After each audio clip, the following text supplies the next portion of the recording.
All right, I'm here with the golden boy himself, Oscar De La Hoya. What's up, my man? All right. I'm good. Oscar, Jeff Zimmerman with FightNews.com. How you been? I've been good, man. I've been good. Thank you. You got a big fight here. You're back in Dallas. Every time I see you, you talk about this being your second home for Golden Boy. Yeah, bro. Look, we're excited. We're excited. We're thrilled that we can come back to Texas with Vergil Ortiz and Maurice Hooker. I mean, Maurice Hooker, I can't call him opponent. I can't call. He's a contender. He's a champion. He has all the ingredients to upset Vergil, for instance. You know, so this is a real fight, and this is a fight that I respect because both guys are going to come out swinging. They're going to come out trying to knock each other's heads off, and may the best man win. Was this the best fight to make for Vergil at this time of his career? This was the perfect fight to make at this time of his career. You know, Hooker's going to present to him, you know, a different style than what he's used to. He's going to give him angles. He's going to give him speed. He's going to think a little in there. He has Crawford's corner Saturday night for the first time. So, you know, Hooker has changed everything in his arsenal. He's changed everything in his camp, in his game plan. So, you know, we'll see what he brings Saturday night. When I interviewed Vergil the other day, he mentioned about Mighty Mo having that long reach, you know, being kind of a tall, lanky guy, but he thinks once he feels his power, it could turn into another firefight. Yeah. Is that what you think? I think so. Look, I mean, once a fighter gets hit, everything changes, right? I mean, game plans go out the window. You know, it's like your composure just goes out the window, and you start getting into this like survival mode, right? So, and you try to bring in the plan B, plan C, and then nothing works, and then you start banging, and then all of a sudden you find yourself knocked out. You know, that's what's great about boxing. That's what's great about having two elite fighters in the ring at the same time. Do you feel like Vergil's the most avoided guy right now at 147? You know what? I don't think he's avoided. I think everybody wants to fight him. I think I urge everybody to fight him at 147. Especially all the PBC fighters that I dare them to fight Vergil Ortiz at 147 or 154 for that matter. But you know, I mean, obviously, it's not going to happen anytime soon. So we'll go after other fighters like Terence Crawford. And is Terence Crawford the guy, the fight to make if all goes well Saturday? Well, it all depends on how he looks. It all depends on how he feels. You know, we'll have to wait and see.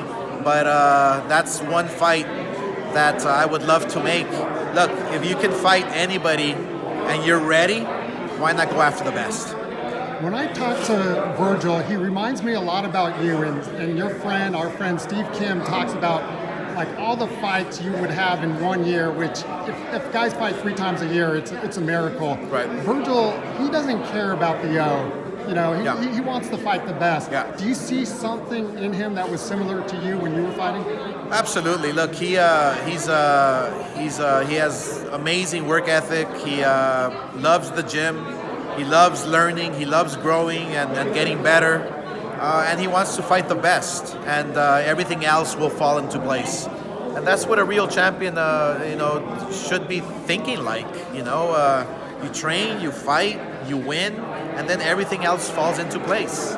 Then you become the superstar. Then you become rich, and then everything just follows. So Vergil has a good head on his shoulder. I think Vergil, to me, is the best fighter at 147. Now I have to ask you, you brought it up there, a lot of people are sleeping on the Seneisa Estrada fight, and I talked to her before the press conference.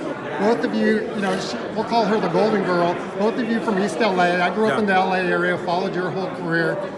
I mean, how proud of you, I mean, she talked about how cool it was to just have those conversations with you, but how proud of you are you of her? You know, I mean, not only the fact that she comes from East LA, which obviously I'm proud of, but the fact that she's elevating women's boxing to another level. I mean, look, we're going to keep her as busy as we can as she continues to win world titles and jump up in weight classes. You know, she's going to become an advocate for women's boxing. She can become a superstar, you know, and so we have big plans for her, and all she has to do is take care of business inside the ring. There was a big fight here last weekend, Nicaragua, where my wife is from, Managua.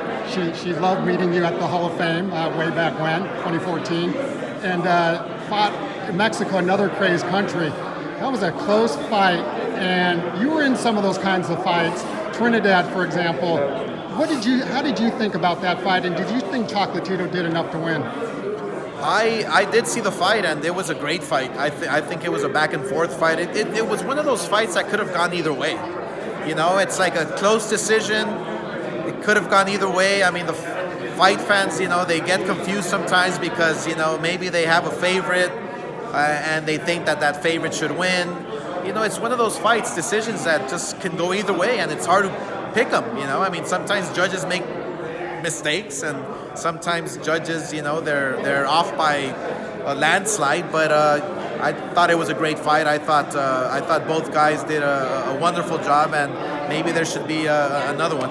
Did you have flashbacks to your fighting days, though? I mean, there's some fights, a lot of people with legacy on the line, and obviously your legacy was cemented, but Mosley fight, Trinidad, like I said, yeah. I mean, you lost some of those fights that could change you like in an all-time great status. Yeah, I mean, look, I mean, just being a competitor.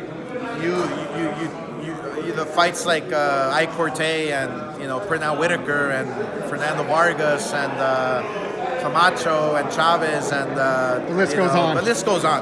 But, you know, there's fights that I lost and fights that I won.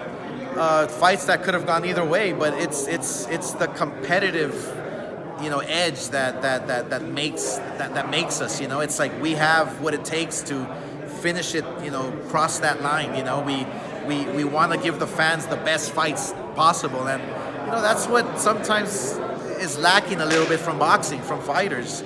Finish it to the end. Fight as hard as you can, because that's what makes you or breaks you. And when will we see Ryan Garcia next in the ring? Yeah, we're working on his next move. We have something very exciting in the pipeline, so we're excited to be working on something very special for him that'll catapult him to championship status and to superstar status. And I would be remiss, Oscar, you're obviously an all-time great. We lost. I was actually in the press box when the news came out about Marvelous Marvin Hagler. Yeah. You know, he was the generation before you. Yeah. You know, the four kings, right. Hagler, Hearns, Duran, so forth. Yeah. When you heard the news about Marvin Hagler, what was your initial reaction? Well, that one hurt me a lot. You know, there's been a few, you know, people that have passed that have kind of really hit me hard.